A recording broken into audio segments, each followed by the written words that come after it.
Mes chers compatriotes, j'ai souhaité m'adresser à vous ce soir pour vous entretenir de la situation liée à l'évolution de la pandémie du Covid-19. Vous le savez, dès l'apparition du premier cas le 2 mars dernier, le gouvernement a mis en place une stratégie de contingentement de la maladie que nous avons ajustée au fur et à mesure de son évolution.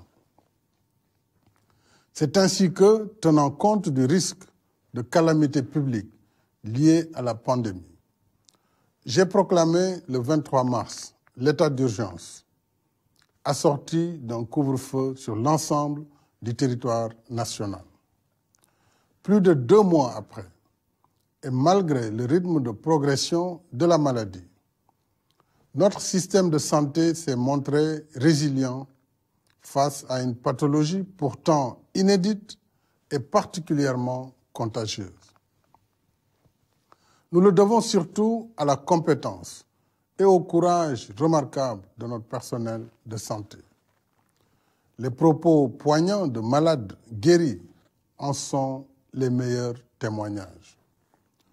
Je renouvelle nos chaleureux remerciements et notre profonde gratitude au corps médical, paramédical et au personnel de soutien, tous engagés jour et nuit dans une bataille risquée contre une maladie vicieuse encore largement inconnue. C'est pourquoi je tiens particulièrement à la protection des personnels de santé. Des mesures spéciales de sécurisation devront être aménagées partout pour éviter leur contamination. Je félicite les équipes du ministère de la Santé et de l'Action sociale et tous les autres services de l'État mobilisés dans la lutte. Je salue et encourage nos forces de défense et de sécurité déployées sur l'ensemble du territoire national pour veiller à l'application des mesures édictées dans le cadre de l'état d'urgence.